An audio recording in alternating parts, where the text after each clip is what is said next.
Welcome to the final episode of WCW vs NWO Revenge and the final episode of Season 5.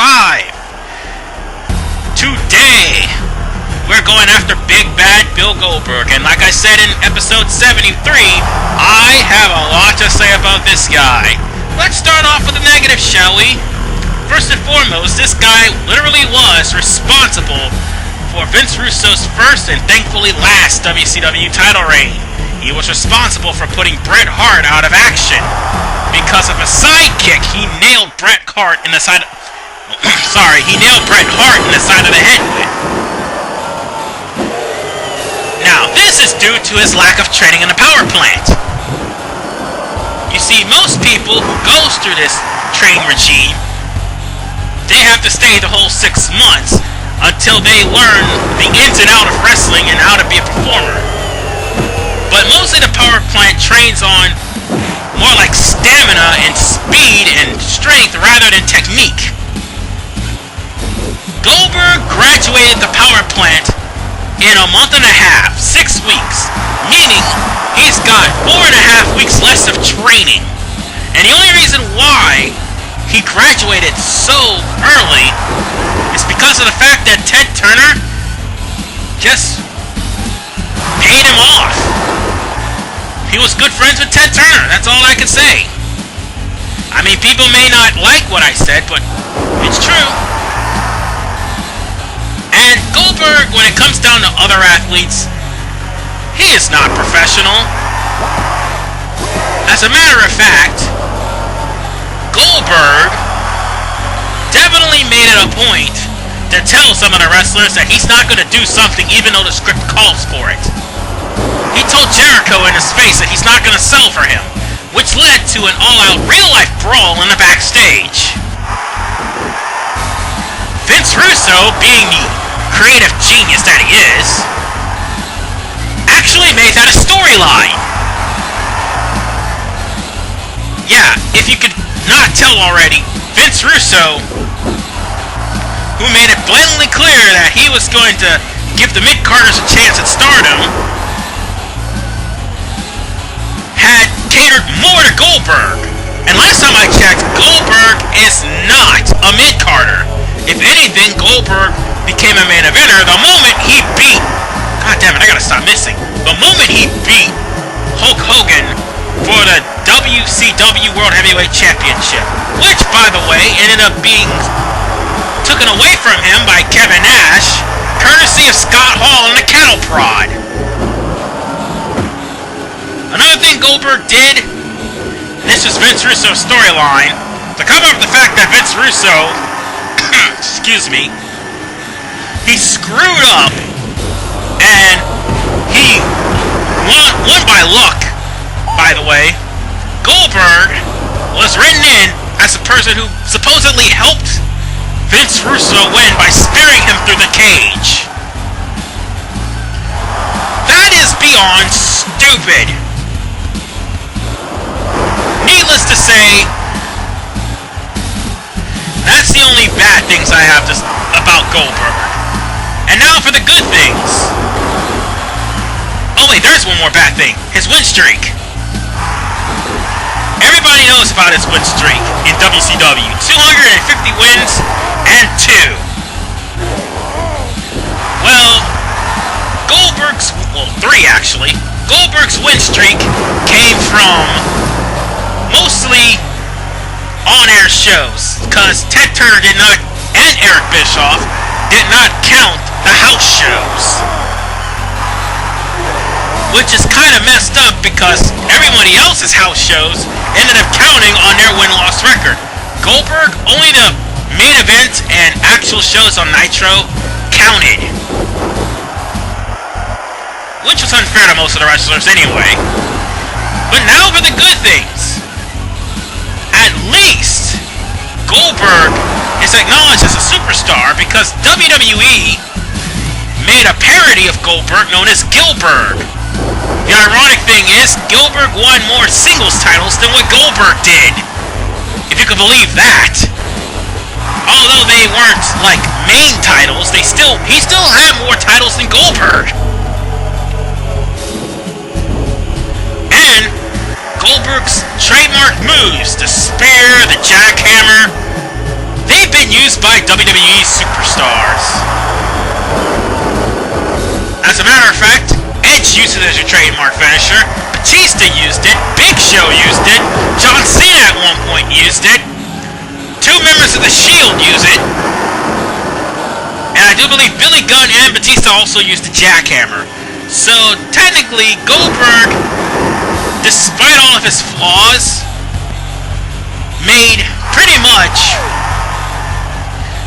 the most impactful moves in WCW, the most impactful moves in WWE. Oh, and I almost forgot, Rhino and Mike Awesome used the spear as well. Go figure. And Goldberg is also one of the martial arts characters I was talking about. If he ever grabs you, he'll put you in a combo. And of course, that combo will actually increase. Goldberg's done. That combo's increased every time a special happens. And with that, and Goldberg submitting, we finally beat him. He's done for good, ladies and gentlemen. And that is the end of WCW vs NWO Revenge. And I'm glad I shared all of my experiences with you guys. And now Sting is the World Heavyweight Champion. There is one other good thing I can say about this. At least Bill Goldberg is a better champion than Jeff frickin' Jarrett. I cannot stress enough how horrible Jeff Jarrett's title reigns were. And with that, I am done. And I even ranked in. Nice. I wonder how I ranked. That is freaking cool. So all those scores that you happen to have will actually go to the game's ranking. You can competitively, oh my god, Bill Goldberg beat me in 2nd place. And then there's Scott Norton. Seriously, Scott Norton? Nobody likes Scott Norton. But nonetheless, people, that is it for WCW vs NWO Revenge.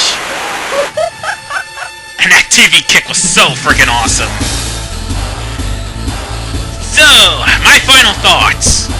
This is the best thing that came before the pre-Vince Russo era. The best game in WCW's line. And this game actually spawned some of the better sequels in WCW. Well, WWE actually. This game also spawned WrestleMania 2000 and WrestleMania... Oh, and WWE No Mercy. That's right. And oh yeah, this theme's pretty good too. It's a pretty long one, and it takes up most of the part. But still, I wouldn't mind listening to it. And look at all the cartoon characters on the side. We can actually give a salute and a moment of silence to THQ. Because THQ is now officially gone by the time this playthrough is finished. Everything Wrestling has been taken over by Take-Two, as well as Saints Row. So, yeah. It may not look right. I just going to warn you right now. It may not look right. Anything else I'm glad about? This game. Yes! This game didn't have something annoying like GM mode. You could just challenge your friend, doing up to 4 people, just have it out, have a blast, beat each other up, and you don't have to worry about titles and #1 contenderships in freaking universe mode, because the moment you finish beating your friend for the title, you can just simply challenge them again. And the best thing is, when you beat them for the title, you can actually go back to champion mode and get it back. That's the fun thing about this game.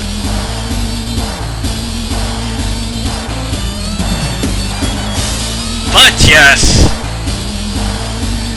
Me and my brother one time had a challenge with this game.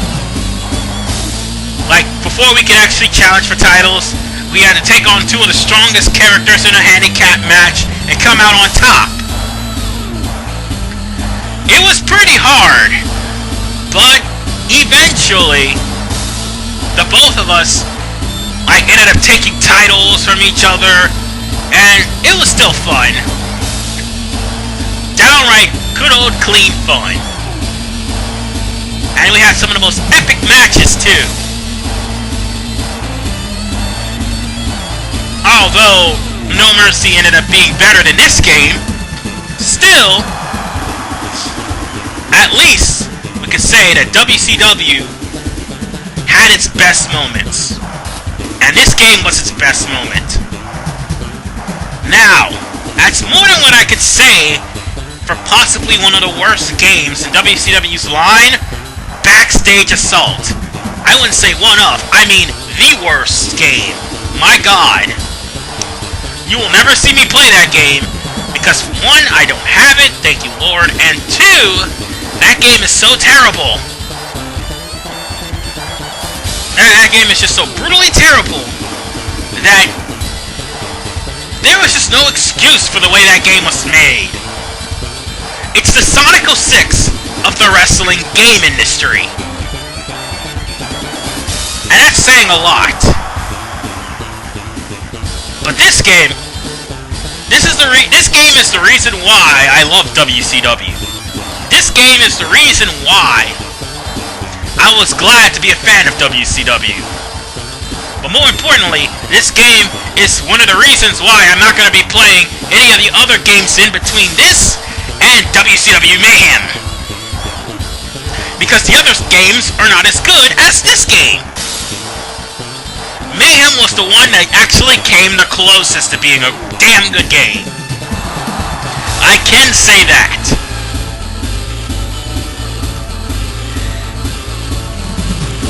And they definitely put some effort into this game. Now, if only THQ would have put some effort in WWE 12, then I would be happy. Not saying 12 is a bad game. 12 can be fun, it's just the fact that it's Road to WrestleMania kind of sucked. But enough about talking about other games. This game is basically THQ's finest work. I mean, they could have had Ric Flair, but Ric Flair didn't show up. He was fired. He eventually got his job back, but right after this game debuted. And there was something else I forgot to mention. The independent wrestlers in this game. Yeah. Aside from AKI Man and THQ Man, some of the independent wrestlers resemble wrestlers that you know from not only WWE that actually came here, but other wrestlers from Japan and other countries that actually wrestled in WCW. Like, for instance, Cactus Jack is actually... No, I don't think he's in this game, but he is in WCW World Tour. But I know who definitely is in this game. I'm trying to think of his name. Norman Smiley, yes. He goes by the name of Maya Inca Boy. Yeah, Norman Smiley was actually licensed by European Wrestling Company before he actually became a wrestler in WCW.